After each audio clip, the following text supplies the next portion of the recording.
Good morning, everyone. I'm Aishwarya Sitaram. I have recently joined the investor relations function for Biocon Limited, and I would like to welcome each one of you to Biocon's earnings call for Q2 FY22. I would like to indicate that all participants will be in the listen-only mode, and there will be an opportunity for you to ask questions after the opening remarks conclude. Should you need to raise questions, please select raise hand option under the reactions tab of your Zoom application. We will call out your name and unmute your line to ask the question. While asking, please begin with your name and your organization. Please note that we will not be monitoring questions on the chat box. You can raise any technical concerns that you may be facing for our support team to help. This conference is being recorded. To discuss the company's business performance and outlook, we have today with us the Biocon leadership team comprising of Dr. Kiran Mazumdar-Shaw, our Executive Chairperson, and other senior management colleagues. I'd like to take this opportunity to also remind everyone about Safe Harbor. Today's discussion may be forward-looking in nature, based on management's current beliefs and expectations. It must be viewed in concurrence with the risks that our business faces that could cause our future results, performance or achievements to differ significantly from what is expressed or implied by such forward-looking statements. After the call, if you need any further information or if you need any clarifications, please get in touch with me or Nikunj. Now I'd like to turn the call over to Dr. Kiran Mazumdar-Shaw. Over to you, ma'am. Thanks, Aishwarya, and good morning, everyone. Welcome to Biocon's earnings call for the second quarter and first half of FY22. I would like to start this earnings call on a note of cautious optimism when it comes to the pandemic. The timely mass vaccination drive that we saw across the nation in the past few months has certainly helped to abate the spread of the virus considerably. Having crossed the mega milestone of 1 billion vaccine doses yesterday, which I think was a huge milestone for the nation, we hope that we will soon see the worst of the COVID-19 pandemic behind us. However, I'm sure all of you will agree that we just cannot afford to allow complacency to reverse this situation, and we must all continue to exercise caution and stay safe.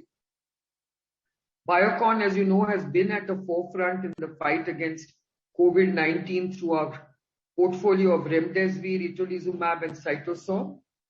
And we have added to this effort through our collaboration with Adagio Therapeutics for their novel antibody therapy ADG20, and thereafter with Serum Institute Life Sciences for vaccines. And this certainly takes us several steps further in strengthening our portfolio of therapies for the treatment and prevention of COVID-19. These collaborations, we believe, will enable us to expand our focus into the communicable disease space, thereby providing a comprehensive portfolio of affordable therapies for global healthcare. Let me begin with a board update. As part of our board updates, pursuant to the vacancy created by the retirement of Mr. John Shaw, Dr. Eric Mazumdar has been appointed as non-executive director to the board of Biocon Limited with effect from November 1st, 2021. Dr. Mazumdar is an assistant professor of computing and mathematical sciences and economics at the California Institute of Technology. He has worked extensively in research at the intersection of engineering, machine learning, and economics at reputed institutes such as the University of California, Berkeley, the MIT Computer Science and Artificial Intelligence Laboratory, and the MIT Koch Institute for Cancer Research. Dr. Mazumdar holds a PhD in electrical engineering and computer sciences from the University of California, Berkeley, and a Bachelor of Science in Electrical Engineering and Computer Science from the Massachusetts Institute of Technology. We believe that his induction will give a strong impetus to our digital initiative, especially in the area of artificial intelligence and digital transformation. Coming to business highlights. Let me now take you through the key highlights of this quarter.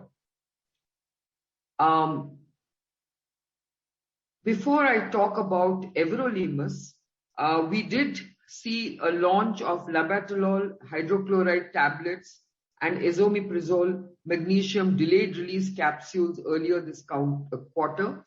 But of course, the most significant launch was that of everolimus tablets, a generic version of Afinitor in the US as a day one launch on the 1st of October.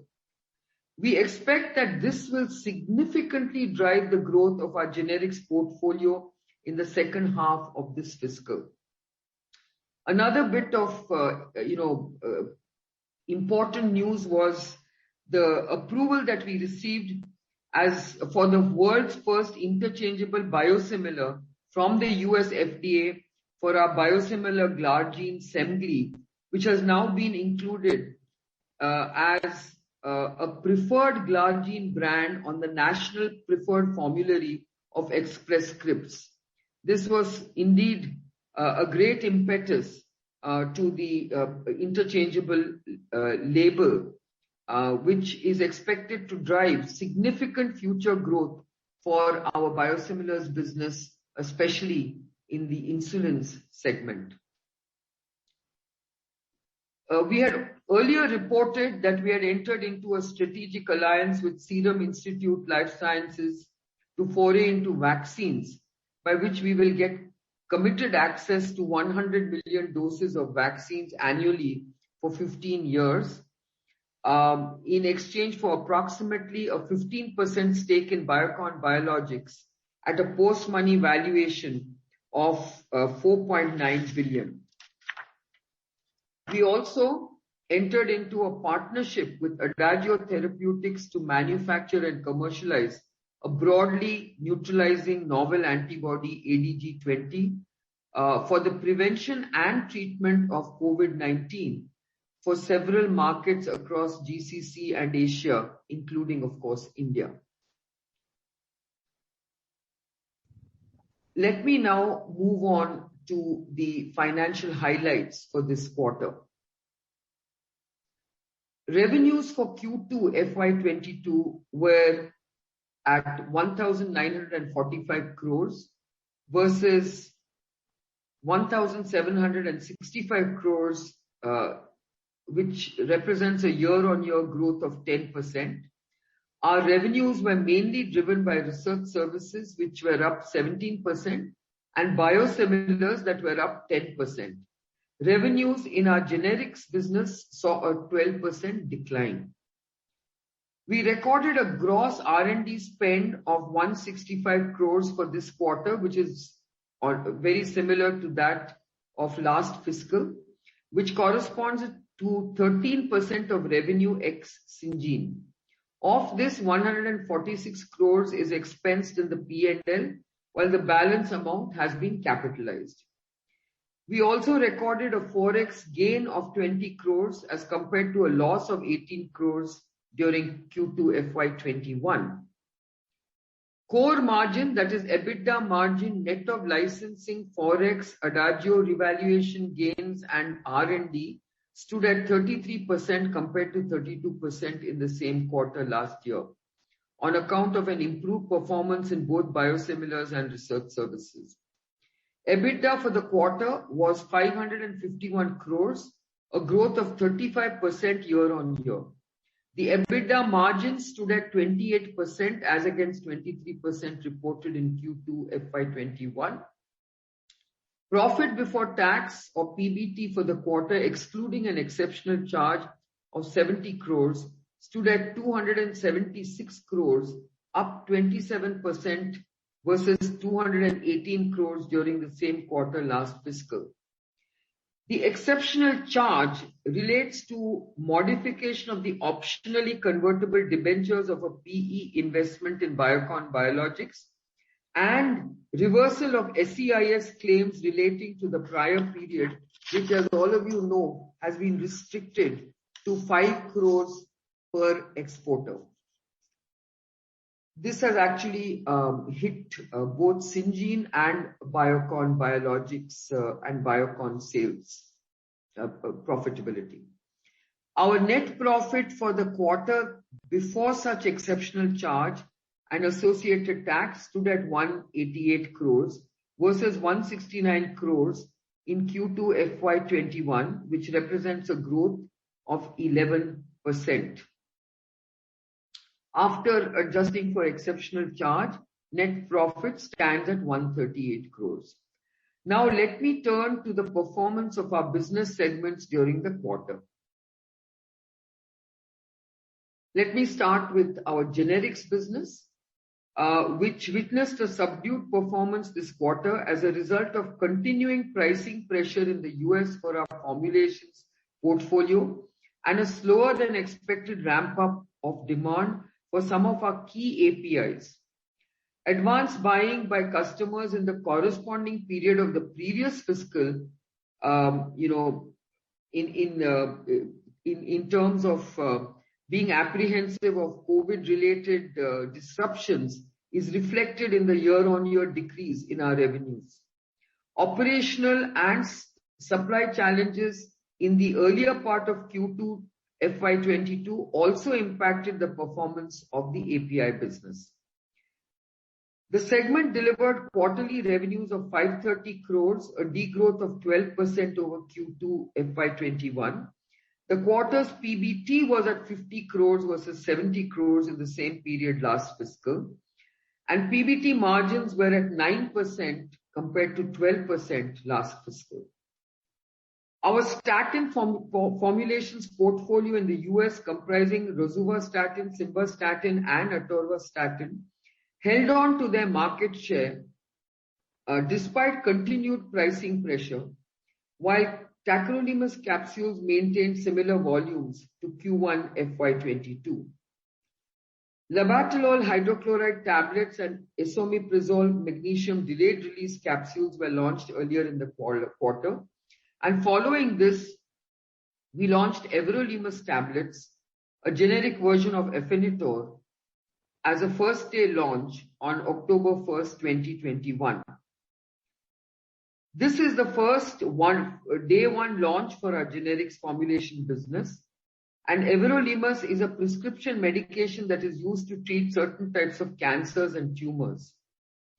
In September, the US FDA conducted a remote interactive evaluation for our oral solid dosage manufacturing facility in Bengaluru as part of the pre-approval review for previously filed ANDAs. The final closeout report from the agency is awaited. Our greenfield immunosuppressants API facility, manufacturing facility in Visakhapatnam remains on track to be commissioned in the latter part of FY22, with qualification and validation in FY23. With remote inspections finally underway, we are hopeful that future inspections will pave the way for our new product launches and expansion into key markets. We will continue to focus on capacity enhancement projects as well as operational efficiencies and expect strong growth from FY23 onwards in terms of our generics business. Coming to novels, Equillium, our US-based partner, has announced plans to initiate a phase 3 pivotal study for the use of itolizumab in first-line treatment of acute graft-versus-host disease, following regulatory feedback from the US FDA, and is on track to commence the study in Q4 of calendar year 21. During the quarter, our Boston-based associate, Bicara Therapeutics, continued to make progress in the dose-finding part of the phase 1 trial for its lead program BCA-101 as a single agent and in combination with the PD-1 inhibitor. On the basis of the current progress, Bicara anticipates declaring the recommended dose for expansion by the end of calendar year 2021. Now coming to biosimilars. Biocon Biologics recorded revenues of 743 crores for Q2, a year-on-year growth of 10%. The previous quarter had benefited from a higher contribution from our COVID portfolio, which has come off this quarter. Excluding the COVID portfolio, we have seen sequential growth of 11% of our biosimilars business. EBITDA for the quarter was up 72% year-on-year at 303 crores. This includes the revaluation gains made from the equity investment in Adagio at the IPO. Core EBITDA margins excluding R&D, forex licensing income and Adagio revaluation gains stood at 304 crores, which is up 15% year-on-year. Core EBITDA margin was at 42% for the quarter. The improvement in margins have resulted primarily from incremental profits in developed markets. Profit before tax, excluding the exceptional charge, stood at 119 crores, up 47% year-on-year. This also excludes the revaluation gain arising from our investment in Adagio. We continue to strengthen our presence in emerging markets with the launch of new products as well as sustaining our existing business. The branded formulation India business continues to witness strong performance on the back of improved secondary sales. In the US, Fulphila and Ogivri continue to be resilient despite competition, with market shares hovering around 9%. A steady improvement in the market share of our oncology products is expected to support the overall growth of our biosimilars business. The US FDA has approved Semglee as the first interchangeable biosimilar product under the 351(k) regulatory pathway, which allows substitution of Semglee for the reference product at the pharmacy counter. This has been a marquee milestone for Biocon Biologics and Viatris. Our partner Viatris plans to transition the current product to the 351(k) interchangeable product in the coming months. We have just received breaking news yesterday to say that our biosimilar insulin glargine Semglee has been included as a preferred glargine brand on the National Preferred Formulary of Express Scripts, as many of you know, is one of the largest pharmacy benefit management organizations in the US. The formulary covers more than 28 million lives. As a result of this, we expect Semglee to gain commensurate market share in the US from calendar year 2022, making it an important growth driver for Biocon Biologics. The US FDA conducted a pre-approval inspection of our Malaysia facility last month for our biosimilar Aspart BLA. We have responded to the agency with a CAPA plan and are confident of addressing the observations made during the inspection. We do not expect the outcome of this inspection to impact our commercialization plans in the US.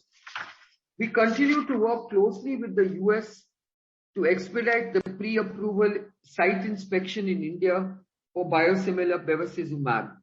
We have, as you can imagine, requested them for a remote inspection like they have done for one of the Biocon Generics facility. However, we have not yet had a positive response from US FDA for such an inspection. Our market share in Europe continues to improve with products like Ogivri crossing the 5% mark in July and Hulio continuing to see steady improvement. In Q2, our biosimilar bevacizumab Abevmy was launched in several EU markets including Germany, Croatia, Czech Republic and Slovakia. In Canada and Australia, we continue to see a robust performance of Ogivri. We have also just received regulatory approval for our biosimilar insulin Aspart in Canada. We have also made a strategic move into communicable disease diseases through two key partnerships, one with Serum Institute Life Sciences for vaccines and infectious disease antibodies, and the second with Adagio Therapeutics for a novel COVID antibody therapy. The Serum Institute Life Sciences Strategic Alliance provides Biocon Biologics an asset-light and accelerated entry into the vaccine segment. Pursuant to the terms of the agreement, Biocon Biologics will generate a committed revenue stream and related margins commencing H2 fiscal year 2023. The near-term focus will be on COVID-19 vaccines, since a large part of the global population remains unvaccinated. Only 3% of people in low-income countries have received at least one dose. There is also strong potential from the booster dose of COVID-19 vaccines. Additionally, the partnership will have access to Serum Institute Life Sciences' current development pipeline to address unmet needs in other communicable diseases like mosquito-borne infections. The platform enables Biocon Biologics to add next-generation vaccines that will drive long-term growth. Biocon Biologics has also entered into a partnership with Adagio Therapeutics for ADG20, a novel antibody therapy for COVID-19. This entails manufacturing and commercialization in several emerging markets, including India. ADG20 is being developed for the prevention and treatment of COVID-19 as a single-dose intramuscular injection. It has the potential to effectively neutralize a broad range of SARS coronaviruses, including SARS-CoV-2 and its emerging variants. The company is currently conducting its phase 2-3 pivotal trials to support an emergency use authorization application by the first quarter of calendar year 2022. To summarize, we clearly see the biosimilars business gaining momentum with the launch of interchangeable glargine in the US and continued launches and market share gains for our portfolio globally. This will be augmented by our strategic foray into vaccines and biologics for infectious diseases. We continue to invest in creating a robust pipeline of products enabling sustainable value accretion for our shareholders. Coming to research services.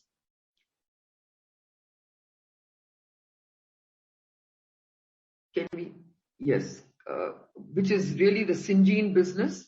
For Q2, revenue from operations was up 17% to 610 crores from 520 crores last fiscal.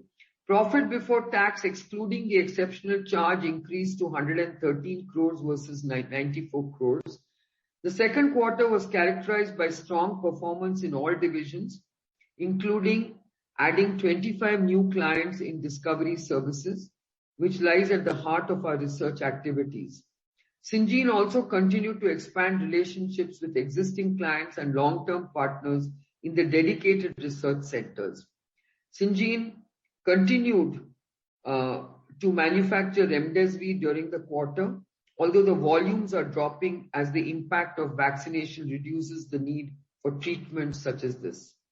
Strong performance delivered in the first half of the year is expected to also deliver a good performance in the second half.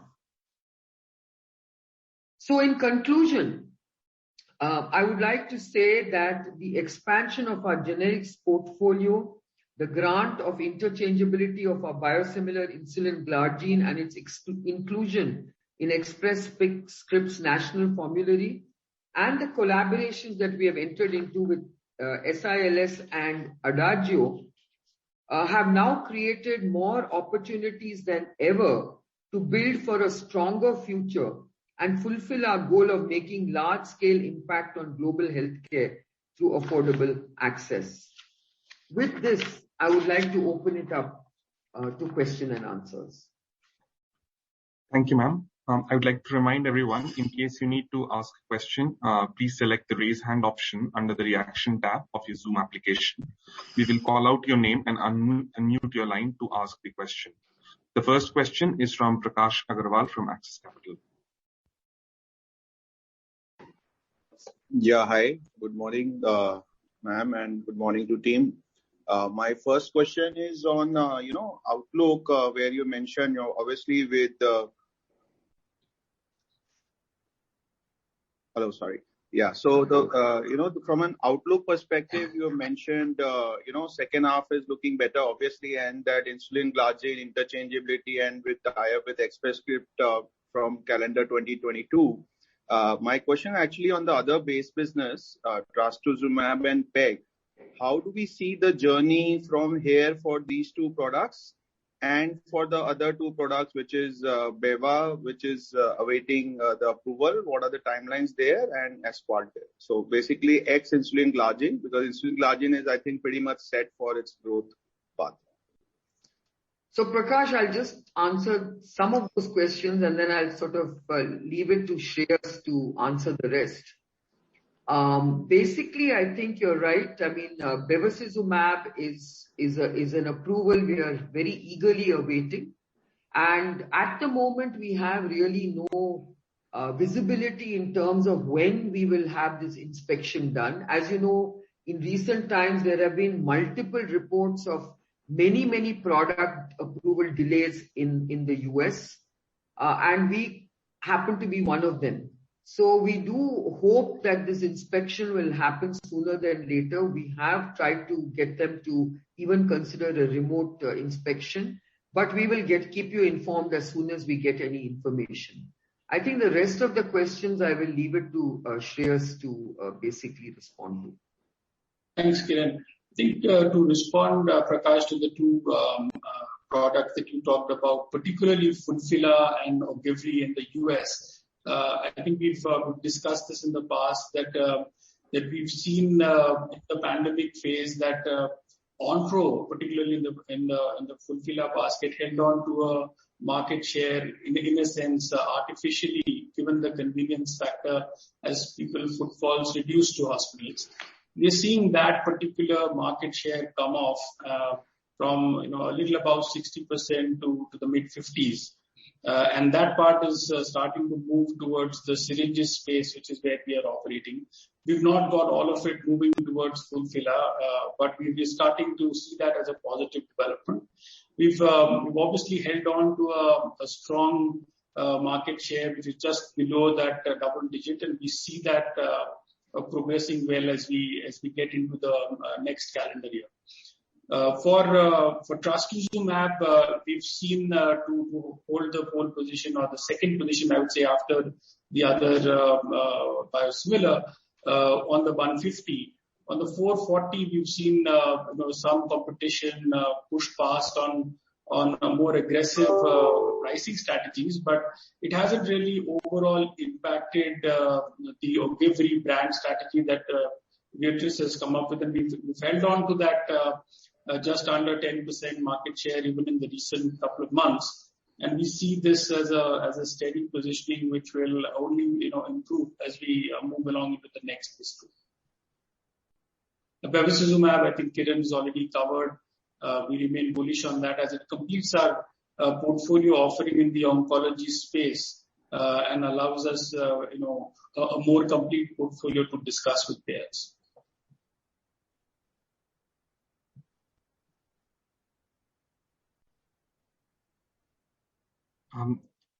Prakash, would you have any follow-up or we'll move on? Okay. The next question is from Surya Patra from Phillip Capital.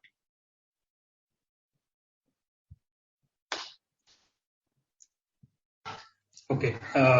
Thanks for this opportunity and good morning, everybody. Just before getting into the questions, can I just get the clarity about the other income number? Why is that so elevated? And other income. And quantify that. What is the kind of the revaluation gain on that and the nature of that?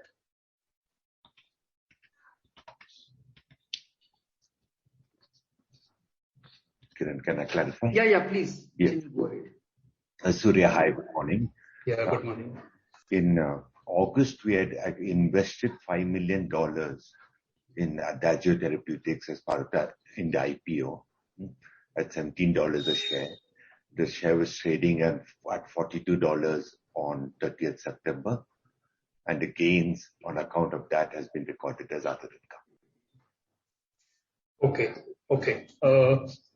Can you quantify, sir, what is that number that is there in the other income? 55 crores, sorry. Sure. Okay, fine.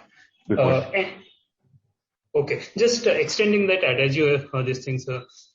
So the progress on the product, the AD20 and all that. So what is the commercial scope there, and what is the competitive advantage of that molecule in neutralizing COVID cases compared to other antibodies that is there in various stages of development or in various stages of progress? And what is our aspiration there? Anything on that front? Yeah, I think Shreyas, you can take this question. Yeah, sure. So Surya, I think the ADG20 product that we partnered with Adagio on is a broad neutralizing antibody, and it really has shown very high efficacy in all known variants. In fact, recently we've published, Adagio has published an in vitro study where ADG20 has really shown a very high efficacy against all known variants, including the Delta variant, the Lambda variant, the Mu variant.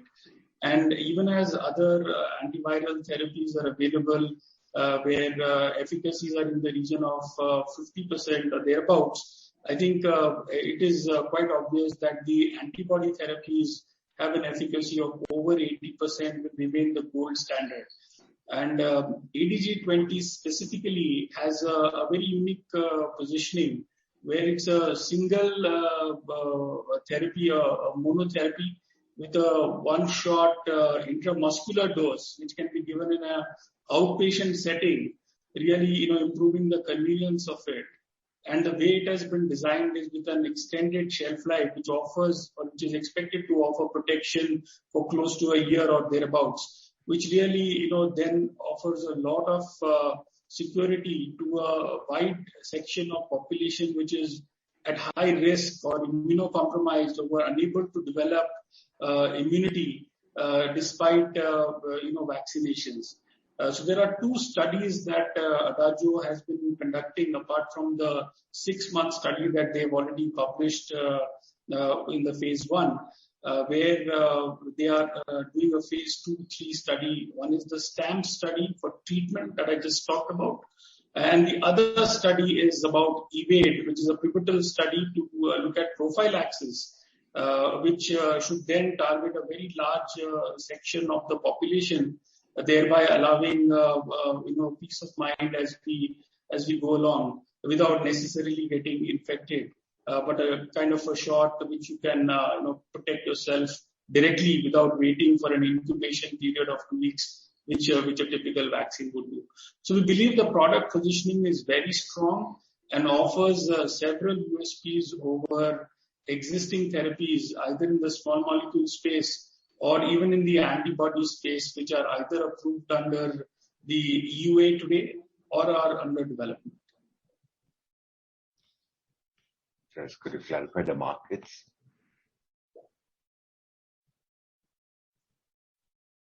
Did we lose Surya or? Yeah. Shreyas, if you could clarify the markets we are present in. Yeah. So we have, of course, we are going to be present in India and several India-like markets that we've looked at. We are present in countries, in the Middle East and in Asia Pacific, where we've chosen select markets to focus on, where we believe, this therapy can make a very big difference. I think we lost Surya probably. Yeah. We'll wait for him to join back. The next question is from Damayanti Kerai from HSBC.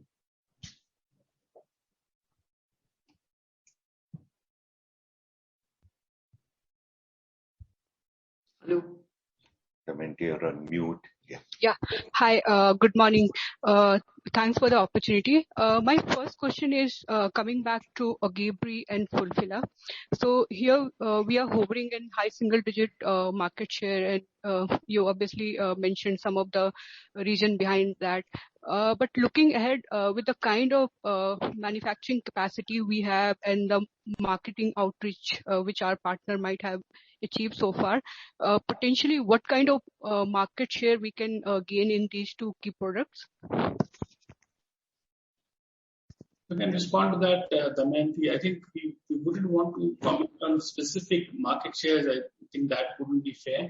But we've really looked at the past. We've been able to hold on to a steady market share overall, and it's really been moving upwards despite the competition that we've seen. So we've really seen our partner Viatris being able to navigate the increasing competition as well as the other products which have entered that space over time.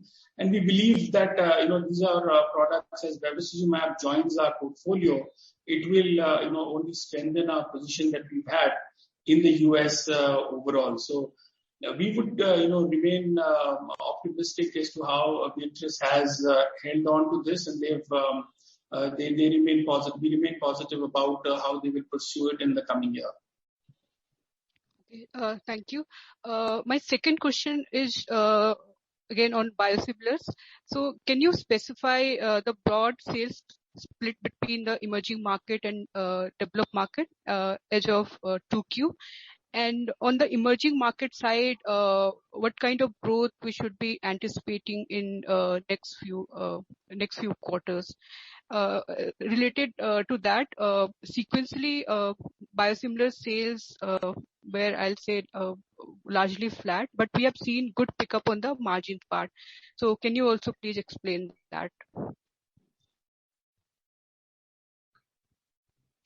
Chini, do you want to go on the split, and then we can maybe Sushil and we can add on the. Damayanti, I'll just share the numbers around the split. For Q2, we have developed markets going towards the 50% mark. It's just above 45, 46%. The second question was the margin improvement. Yes, the margin improvement reflects the higher profits, as Kiran mentioned, that's played out from the developed markets. And what will be the key driving factors which we should be looking for the? So Damayanti, I just want to answer that question of yours by saying that I've already mentioned that the second half will get bolstered by obviously insulin glargine, and we also expect there is the improvement in some of the other all the biosimilar portfolio. So I think the main spurt of growth will come definitely from insulin glargine. Ma'am, even in other emerging market, because I was specifically asking for growth drivers in the non-developed markets. Yeah, that continues to grow. I think you might want to comment on that. The first half in the emerging countries, we have seen good growth, and we have got a demand book that is full in the different countries that we operate. So I'm also very optimistic that the growth trajectory will continue the same way it was in the first half for the other emerging countries. In India too, in the first half, we have seen very good growth, and we hope to continue the growth trajectory as well. So I would keep the trend of the growth more or less similar as it was in the first half. Thank you. Thank you for your response. I'll get back in the queue. Thanks, Damayanti. Next question is from Yash Tana from iThought Advisory. Hi, good morning, team. My first question is, so I know that we have a very small business in India, but I would like to know the impact that we have due to the insulin glargine coming under NLEM, like how much price cut we have in percentage terms for the product. And with the decreased price, can we expect the volumes to go up for the product, like higher adoption for the product? Sushil, why don't you field this question?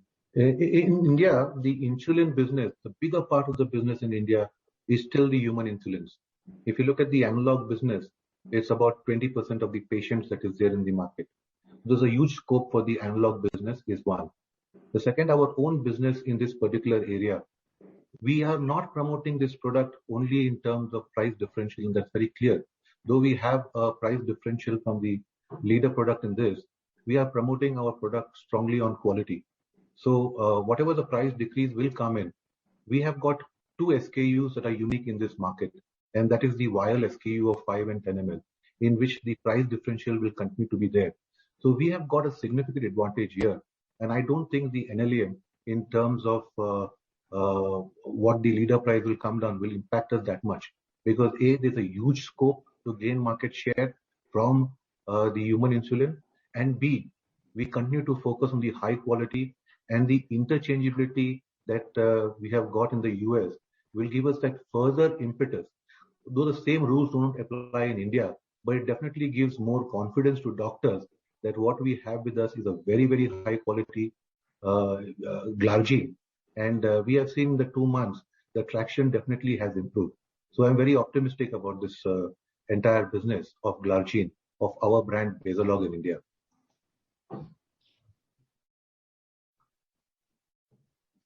Thanks, Yash. The next one, Yash, do you have any follow-up questions? Yeah, I got muted, sorry. Yeah. So my second question is, on a Visakhapatnam greenfield facility, so we have invested 600 crores in the facility, and so I would like to know, what would be the approximate asset turnovers for the facility? And we said that we can, get approvals by FY23. So when can we expect significant revenues to start flowing in from this facility? Yash, we cannot give guidance in terms of what revenues would be generated from this facility. All that I can say is immunosuppressant is a very important growth driver and a differentiation factor for the generics business. And today we are capacity constrained in our Bangalore facility, and the additional capacity that we will get from Vizag would drive the segment growth in the coming years. Now, what we said is that the commissioning would get complete by end of this fiscal, followed by validation and filing in the next fiscal, and then it will be followed by FDA inspection and approval. So we expect the commercialization to start somewhere in calendar 23, if everything goes as planned. Okay, so H2 FY23, if everything goes as planned. Yeah. Thank you so much. Thanks, Yash. Next one is from Shyam Srinivasan, Goldman Sachs.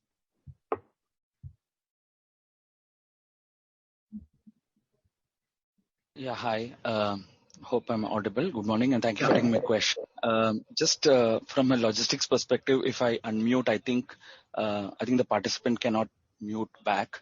So maybe Nikunj, if you can keep that in mind. So let me ask the 2 questions and then pause after that. So first one is on CMS pricing data for biosimilars came out very recently for 2Q. And if you see the products that have been seen the maximum QOQ erosion have been the products that we are there or potentially going to be there, like Herceptin, Avastin, Neulasta. So largely on the onco space, somebody like a Celltrion has been very, very aggressive in terms of taking prices down in Herceptin. So just while there is the angle of volume share gains for us in through this next 6 months and then calendar year next year, just want to understand how are we placed in terms of pricing and in terms of cost competitiveness, especially against Asian manufacturers. That's question 1. The second question is on the small molecule generics. I think we've seen another weak quarter. So just want to understand what's happening in terms of price pressure. When do you think we will likely see some kind of a bottoming out and things improving? So let me pause there. Thank you.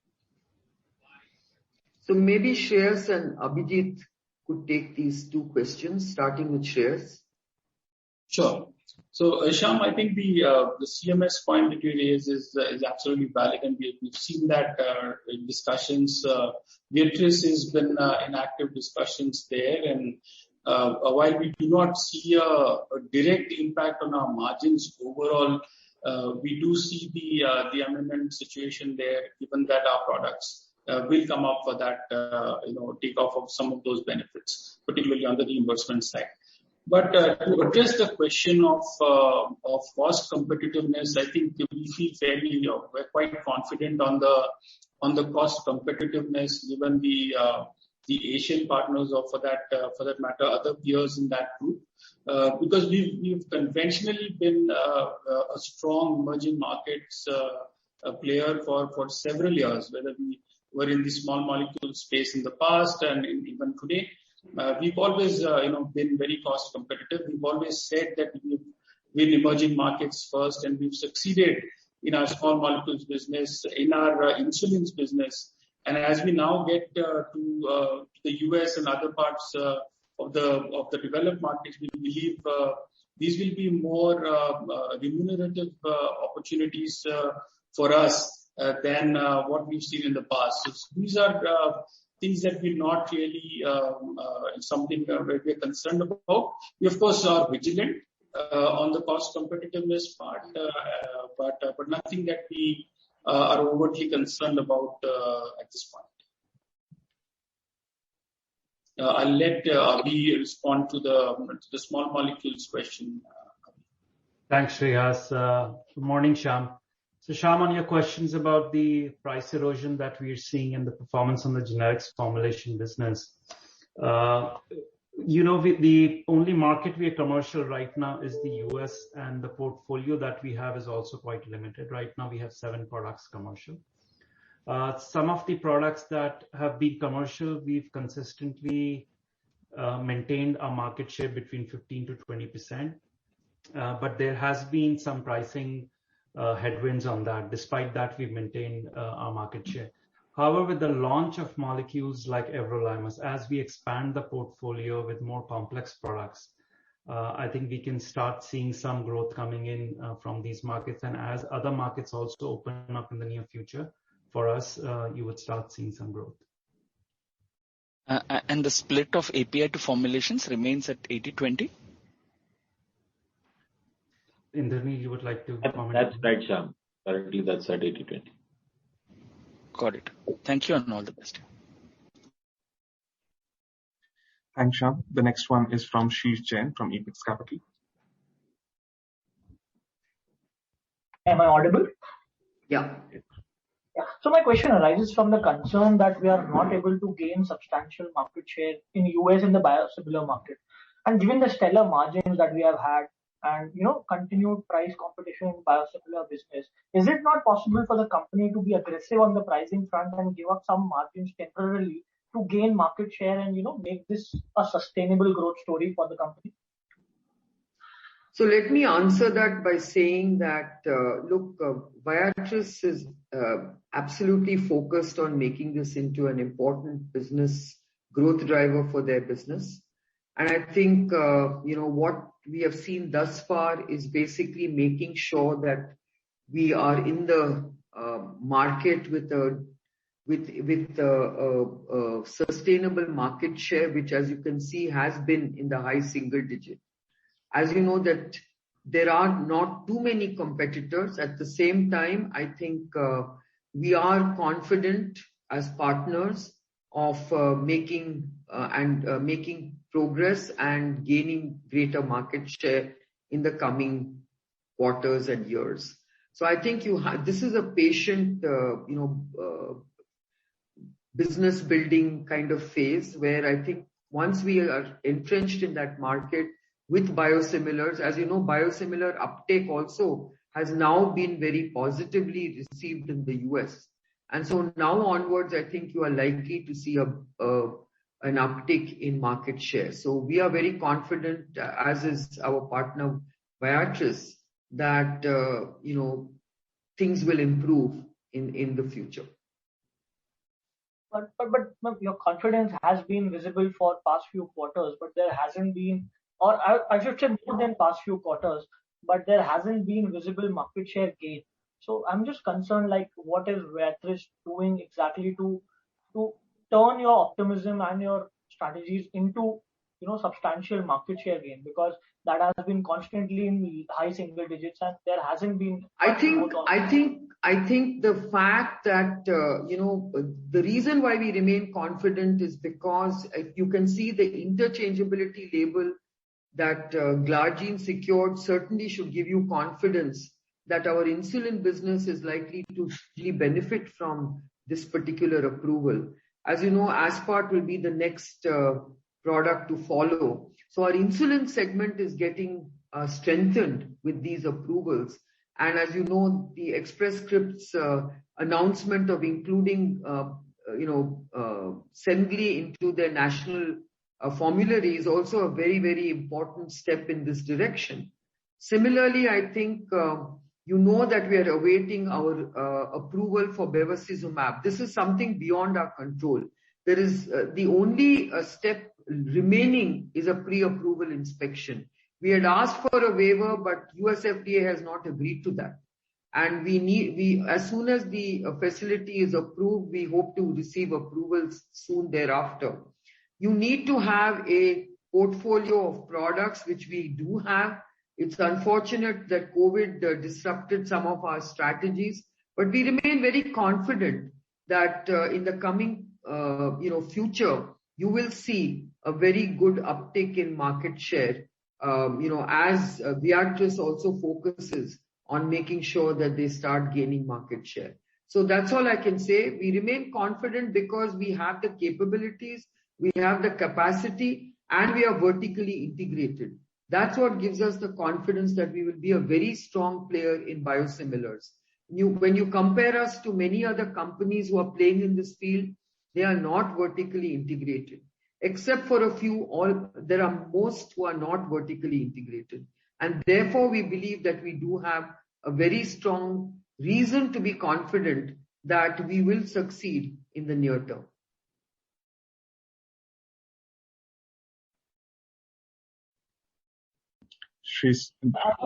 I have just one last question. So just as we have interchangeable status on Semglee, do all biosimilars, all biologics can have an interchangeable biosimilar? And if yes, what happens to our market share when other players get interchangeable status for the products that we are not interchangeable in? So do we still sustain our market share in that scenario? Interchangeable labels have also been given, as you've just heard, adalimumab has also received an interchangeable label recently. I think there is an exclusivity period for the interchangeable label. We have a 1-year exclusivity. We will have a first mover advantage, and you need to basically garner market share and make the most of a first mover advantage. That is what we are trying to do with the interchangeable label. Just to add to what Kiran said, Shreesh, interchangeability also is a high bar. So it's not something that's an easy access. So there's a requirement for high degree of analytical characterization, showing that your product meets to the expectations that have been set by the agency. Of course, together with Viatris, Biocon Biologics has set that bar, and we've paved the way for an interchangeable insulin, improving access. And there will be others who will follow. But like Kiran said, it is something where we carry an exclusivity period, and this is something that's not easily accessible unless you have the scientific credibility to get past that part. Thank you. The next question from Tushar Manudhane from Motilal Oswal. Thanks for the opportunity. Just on Semglee, would like to understand. Sorry, Tushar, your line is not clear. Am I audible?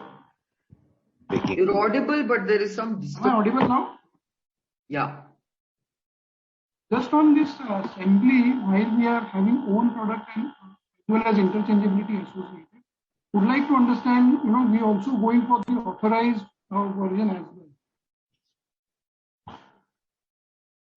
What could be the key benefit for the So, Dikuj, did you hear it? I couldn't hear it. No, the question was that you got both Semglee and an authorized generic. What is the strategy of that? Rationale.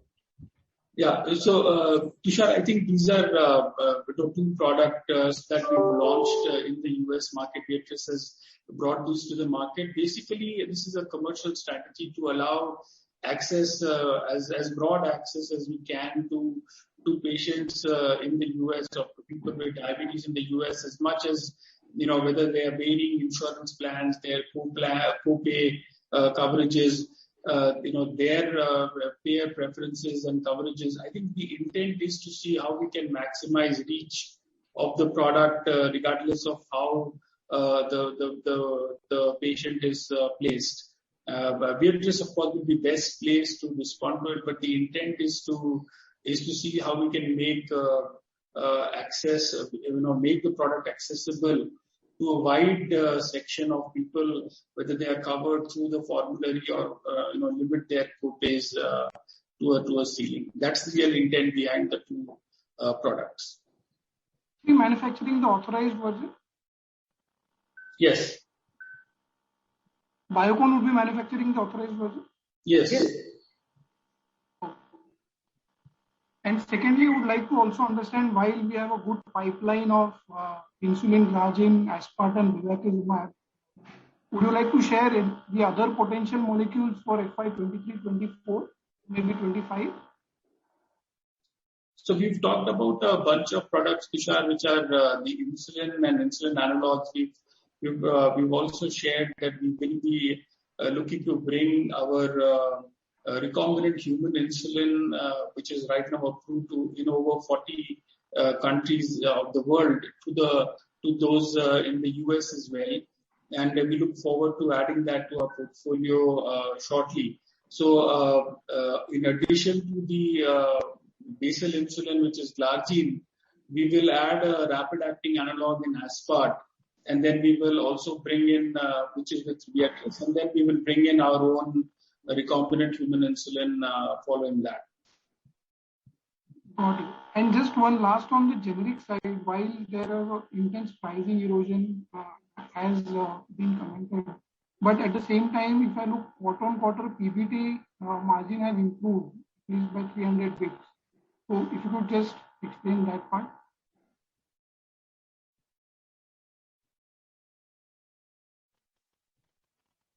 Go ahead, Nalini. Is that to you or Indrani? I don't know.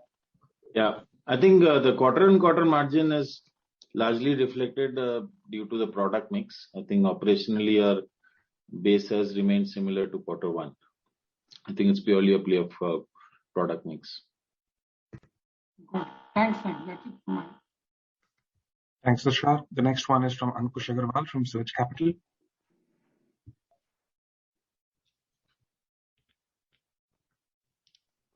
Hello, am I audible? Yes. Yeah. Hi, morning everyone. Just one broad question on the whole biosimilar business. So, right, Biocon has been an early mover in the business, right from identifying the opportunity early on, getting into the partnership, getting into product development, getting approvals. But how do you think we have done or fared on the commercialization part of it, right? Either be like challenges that we have faced either through our end, our partner, Viatris end, or from the market development perspective. How do you think we are going to change our strategy going ahead? Maybe Arun, you'd like to take this question. Can you repeat the question, Ankush? I missed I couldn't hear you. I think maybe the other participant should be on mute because I'm getting an echo. Yeah, so the question was like, how do you think Biocon internally have fared when it comes to commercialization strategy till now, right?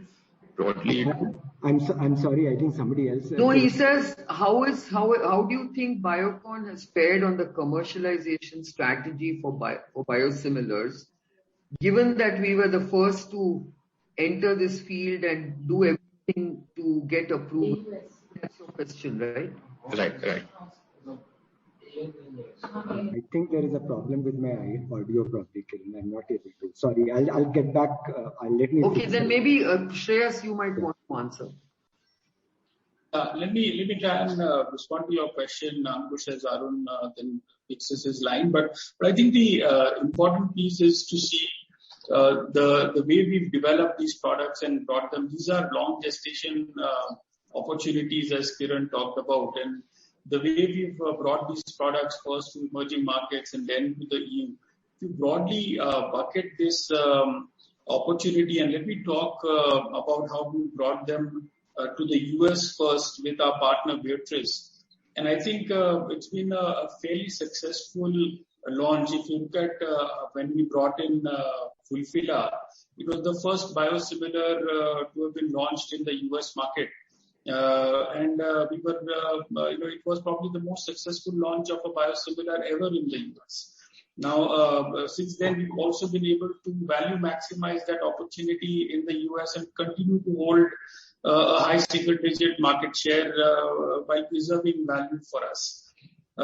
In terms of how we progressed with trastuzumab, we were slated for a risk-free launch until Amgen did jump in with the at-risk launch. So we were, Viatris, which was caught by surprise by that, but it hasn't taken away from how we've gradually inched our market share towards double digits now in the period since we've launched.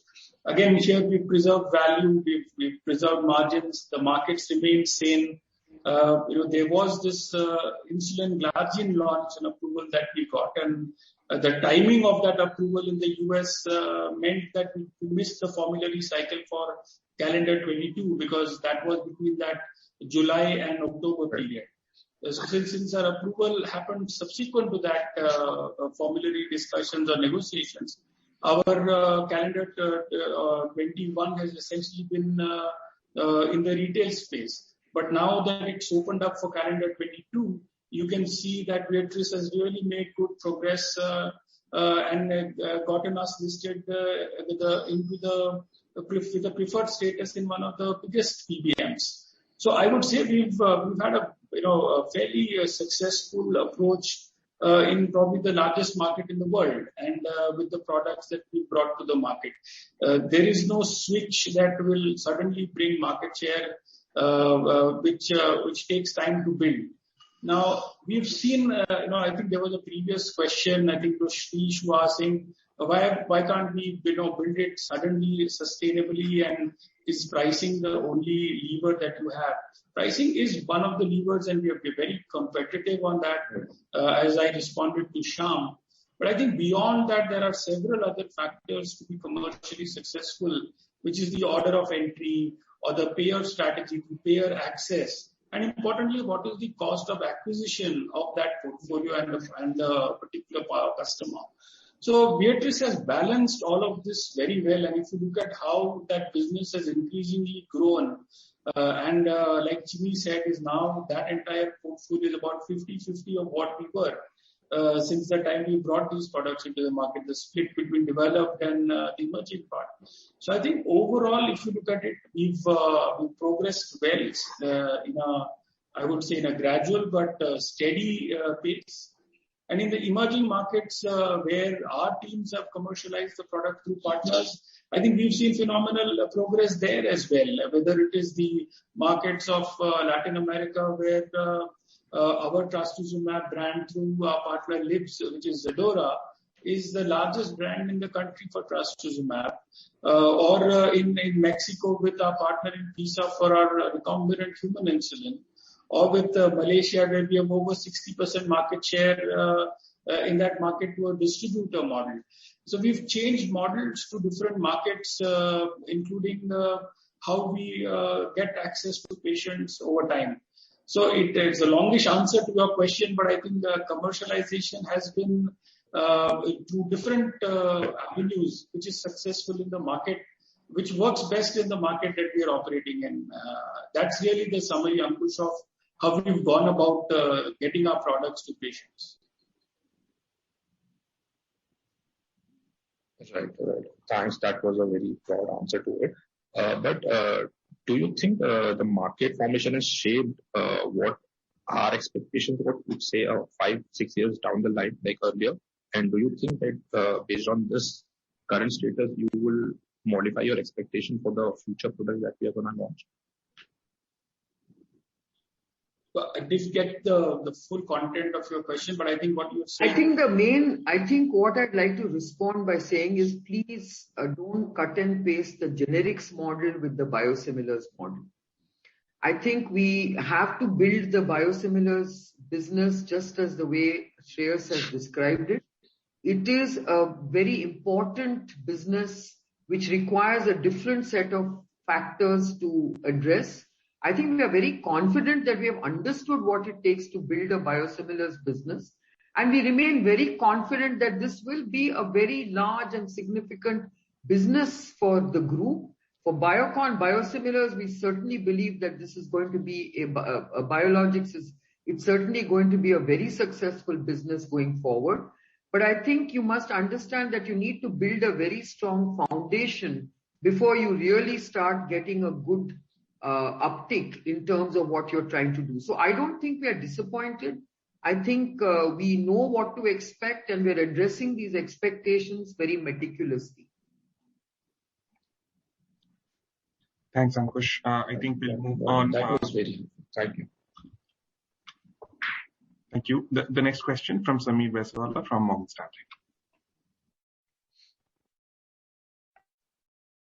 Hi, good morning, everyone.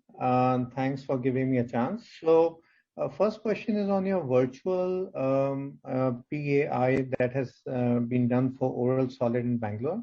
Can you give some color on that in the sense that typically it would be for first generic, complex, high value product?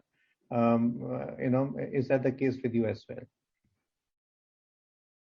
Sameer, it is for a product where there are very limited number of players in the market. So that would have prompted FDA to oblige us with this remote inspection evaluation.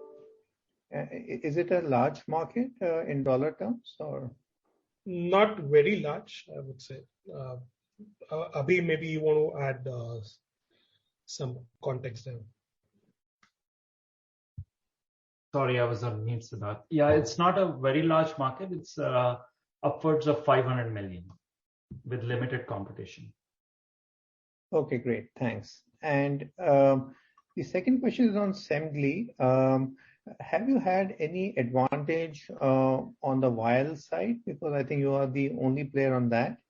And the second is, or does the commercialization contracts both for pen and vial go hand in hand? And the second is, would it be a fair expectation that you get to a double-digit market share over the next 12, 18 months?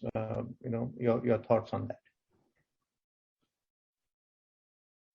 Let me respond to that, Sameer. I think the opportunity with the Express Scripts formulary listing that Viatris has secured is for pens and vials both. So we would, in that sense, be the only one outside of Lantus which had that.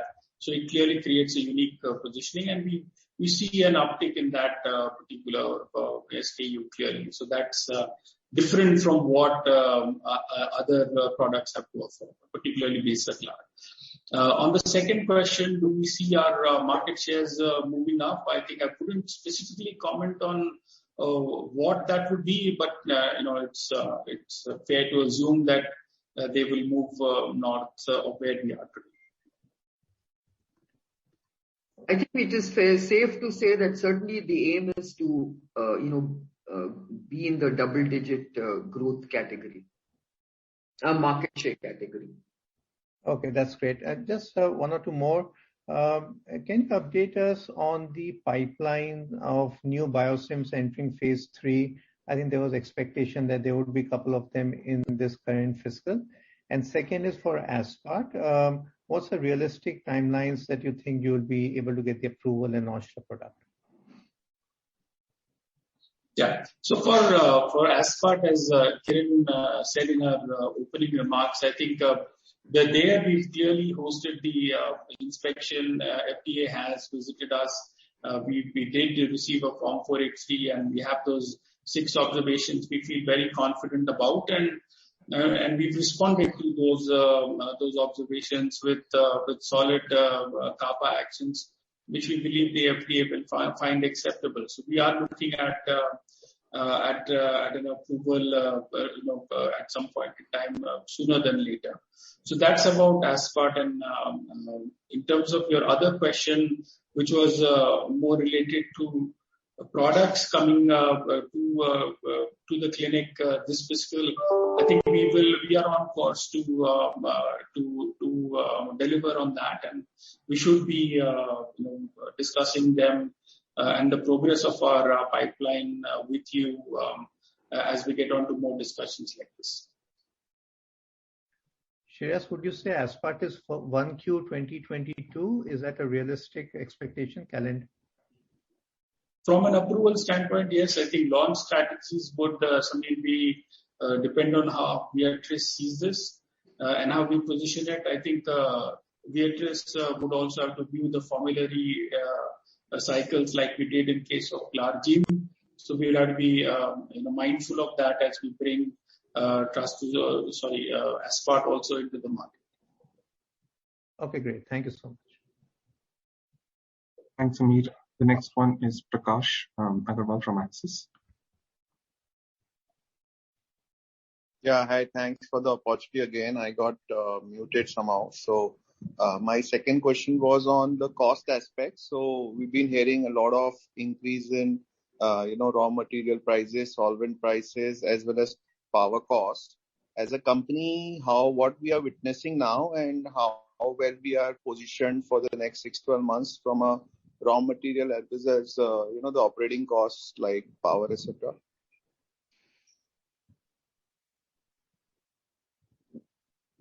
Shreyas and Siddharth, can you take it? Sure. So from a power cost perspective, we do not see any impact. In fact, we are looking at rationalizing our power cost as we move to green energy, more the dependency on wind and solar rather than conventional energies, where we definitely see a benefit coming in. But as far as the raw materials are concerned, I think it's more than the raw material, it's the solvent, where we have seen the prices go up over the last 6-9 months. And that's definitely impacted our margins. But the KSMs and raw materials, we have not really seen any drastic upward or downward movement coming in from China or even the other vendors in India. Shreyas? Yeah, I think you covered it, said on that part. I think the only nuance to the biologics business would be, specifics where you would need single-use materials or specific media components where we've seen, supply slowdowns, I would say. And that's really been something that our supply chain team's really been working hard at preserving. We do not see any major concerns to our ongoing operations, and we've not seen anything that we are really overly concerned about, Prakash, at this point. And how do we read the increase in inventory? I mean, is that to protect the future increase in prices, or is it to protect the supply chain, or would we consider both? It would be a mix of both. I'll let Chini comment on it, but it is a mix of both. Clearly, there was a lot of anxiety in the months which were leading up into the pandemic, and there was a requirement to see that we stock up on a lot of these things. We see that easing up overall as supply chains world over, start relaxing a bit. We also are looking at product launches, so we would see some of that building up. So you're fair when you say it'll be a little bit of both. But Chini, if you would like to add something, or Indranil, over to you as well. Yes, you covered it. It's mostly the supply chain aspects, Prakash, and with the build up for QH2. Okay, you mean the launch or the market share inch up that we're expecting across markets? It could be because of that as well? Yes. Generally, we are expecting to see sequential growth quarter on quarter and set up nicely for FY23. So part of the inventory build up is towards that. Okay, got it. Thank you and all the best. Thanks, Prakash. Next one, Surya Patra, Phillip Capital. Yeah. Thank you for this opportunity, Ken. Just, I was trying to understand whether you have seen any kind of advantage in terms of gaining better or expansion of your other products, getting more inclusion in the various incremental formularies for say the older product, given the benefit or advantage of interchangeability, what we have seen in case of Glargine.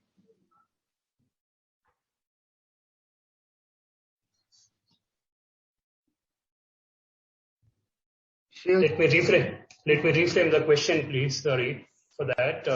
See, we have seen interchangeability and approval for Glargine.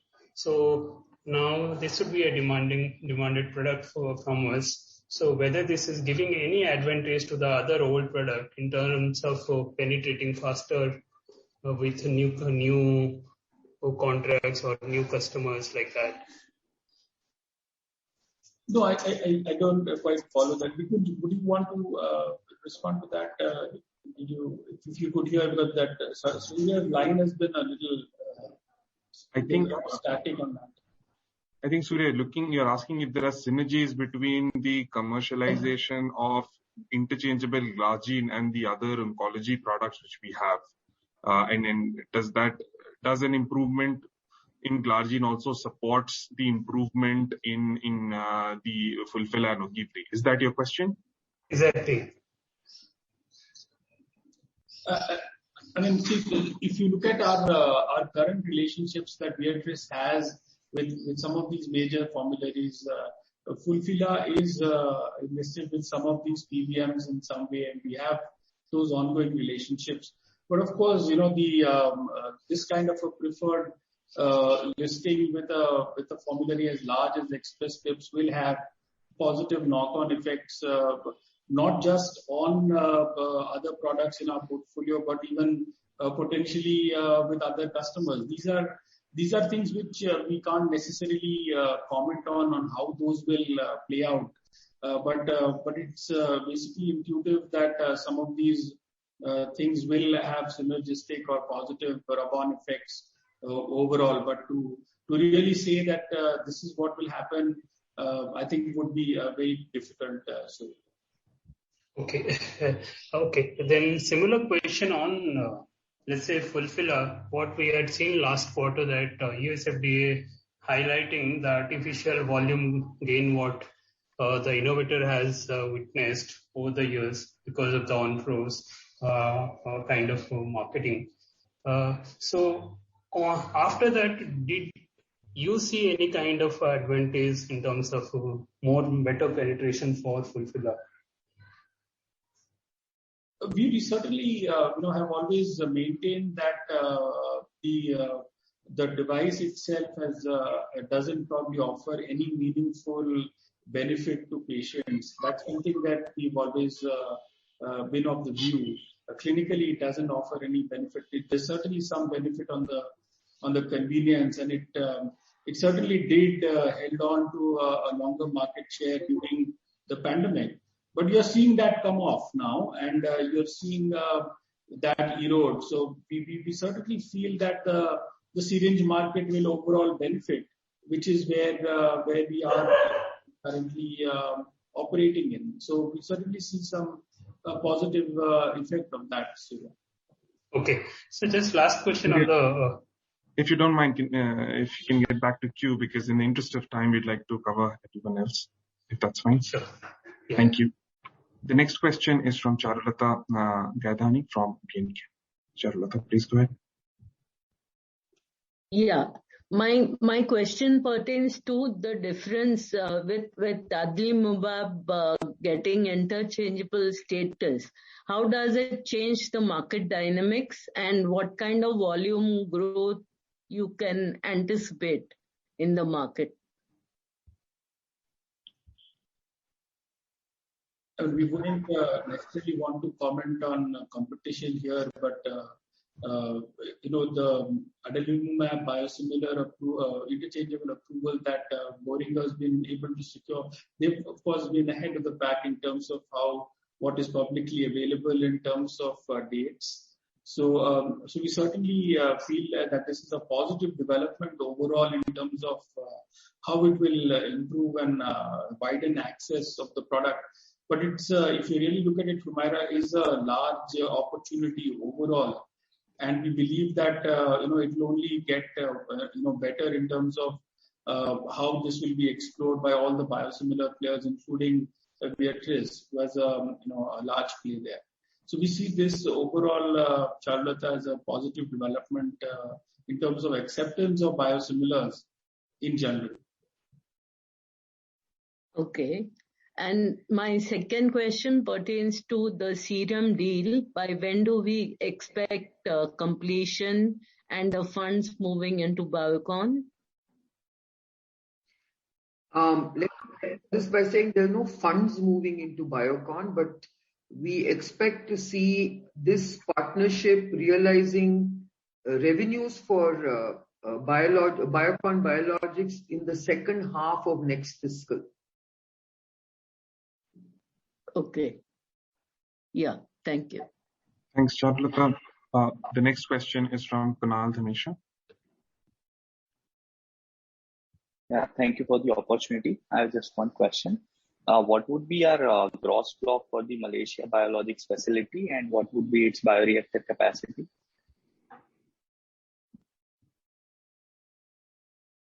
We have not revealed the capacity, but in terms of investments, it's around the $350 million. Sure, thank you. Thanks, Kunal. The next one is from Harith Ahmed from Spark Capital. Good morning. Thanks for taking my question. On insulin aspart, your comment that the Form 483 in the pre-approval inspection that doesn't impact your commercialization timelines. Just trying to understand if there are any entry barriers other than the compliance status of the facility. So I would have imagined if the inspection had gone well, we would have had an approval by now and launched sooner. So are there any patents or something else that's blocking? I think you should be corrected in your perception of what you just said. Okay. First and foremost, as you know, the inspection was not possible because of COVID for all this time. And we were able to persuade them to come and do an inspection at the Malaysia facility, which they did in September. It doesn't mean, yes, if they had been able to come earlier for the inspection, we could have got an earlier approval. But there is no linkage to the inspection and approval timeline. Approval takes place of a PIA inspection. It takes a specific period of time. And that is why I think even Shreyas confirmed, I think to Samir, that we expect approval in the first quarter of next calendar year, which does not necessarily mean that we will immediately see an uptick in terms of commercial opportunities, because it is all linked to contracting cycles. If we are able to enter into a contracting cycle in that period of time, obviously it means that we can immediately start with our commercial entry into the US market. If for some reason we have to wait for a few quarters, so be it. But I think you should not assume, your perception that, that the inspection is delaying approval is not correct. The inspection had to take place. Yes, it could have taken place earlier, but COVID did not allow travel. And that was the only reason why the inspection was not done till September this year. And that too, we persuaded them as a special request saying, please come inspect us, and they agreed. All right. Thanks for that. My second question is on Bicara Therapeutics. So we have talked about plans to raise funds at that entity. So any updates there? And do we still maintain our guidance of no more funding from Biocon beyond the 40 million that we've already done? They are in the process of raising funds, and we will provide some basic funding to keep their operations going. But beyond that, we are not funding them at such a large level. Thank you. And the last one from my side. There's an exceptional item related to modification of the optionally convertible debentures of a P investment in Biocon Biologics. So can you give more color on this? What exactly this is about? Harit, hi, I'll take that question. But yes, there's been a modification in the terms. No change in the equity stake, but because there's a modification in the terms, the unamortized cost with respect to the investment has to be expensed off in line with the accounting standards. No change in the equity stake that it will convert to. Okay. Thanks, Srini. That's all from my side. Thank you. Thanks, Harit. Next one is from Vipul Kumar Shah from Sumangal Investments.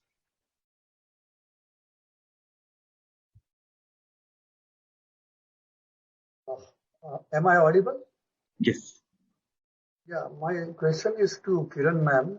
This is regarding our deal with Serum for this vaccine. So is it a tacit admission on our part that we are seeing growth saturation in biologics business and we don't see any meaningful growth prospects for biosimilar business? How should we read it, ma'am? No, I think let me explain the whole rationale behind the Serum deal. As you know, our objective of the Biocon business is to make global impact on global healthcare. And I think all this time we were only focused on non-communicable diseases, which certainly has a huge need and a huge unmet need. I think nobody had really looked at communicable diseases as an area where there was a huge need globally to handle global healthcare. I think the pandemic brought the attention to the huge impact of viruses and other microbes in terms of disrupting global healthcare, which we ourselves felt was very important if we wanted to be a comprehensive play in terms of making impact on global healthcare. We felt that this was also a good adjacency for us because of the fact that vaccines can be a very good bolt-on business to us. And that is the reason why we believe that this is a very good alliance, which gives us an entry into this business. There is also a huge need for developing antibodies for infectious diseases as well. And that's why we believe that this was a very good partnership and alliance. But it doesn't take away from the fact that you need biologics for many, many unmet needs in non-communicable diseases. So I hope you understand that it is not to take away from non-communicable diseases, but to make sure that we also have communicable diseases in our portfolio as something to address. Because both these areas do have unmet medical needs which are being served by biologics and also now with vaccines. So for a long time, I think the vaccine space was stagnating because there was no need for addressing any of these kind of viral diseases. But today, the spotlight on viral diseases and their disruptive impact is being felt, and we felt that we also need to be there.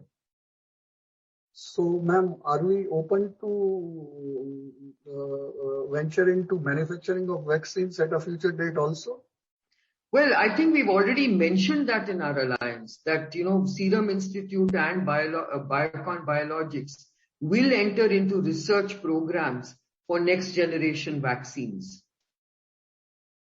Okay, ma'am. Thank you and all the best. Thanks, Vipul. We're just getting over time. Maybe we'll just have one quick question from all the three raised hands and then we'll close. So Tarang from Old Bridge Capital, you can go next. Hi, good morning, and congratulations on getting the interchangeability status and approval through Express Scripts. Actually, I had 3 questions, but I'll just probably start with one. What proportion of the overall glargine volumes in North America would be currently driven through the Express Script Cigna network?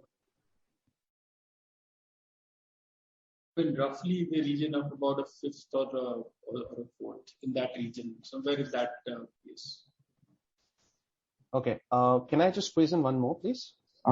Sorry, Tarang, we just want to give opportunity to everyone, and we can of course take these questions offline if it's fine. Sure. Thank you.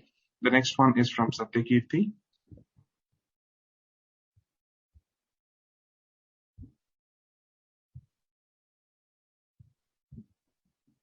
Move on to the next if people are not able to. Okay, and the last one is from Sonal Gupta. Yeah, good morning and thanks for squeezing in my question. I just want to understand, like Humira, we've seen the Boehringer had done switching studies. So I just want to understand, like, for what would be the cost of, like, if you were to pursue something similar for your MABs, where you have interchangeability, what would be the cost of doing a switching study? So each one of these studies will be different depending on the product you are trying to do it for. It would vary depending on which reference product you are generating the study for, the period for which that you are conducting the study, the number of switches that you would need to conduct before you can claim absolute switchability. So it would change from product to product for all these chronic therapies. But more importantly, you have to see, given the current guideline status, that it's only the first one to make it past the line who can really benefit from it, given the 1-year exclusivity period that they will enjoy. And this particular study was known for a while, so it was obvious that if they were to make the cut, then really anybody else conducting a similar study would probably not benefit from that anyway, because there could be now an exclusive status that the first one past the line would enjoy. So it is really in that context that you have to view these kind of studies. Okay, thanks a lot. Thank you. Thank you, everyone. I think there were a few more questions, but we'd request you to reach out to Aishwarya or I, and we can help you with the responses. Given we are over time, I think with that we'd like to conclude the call, and we look forward to seeing you again next quarter. Have a good day.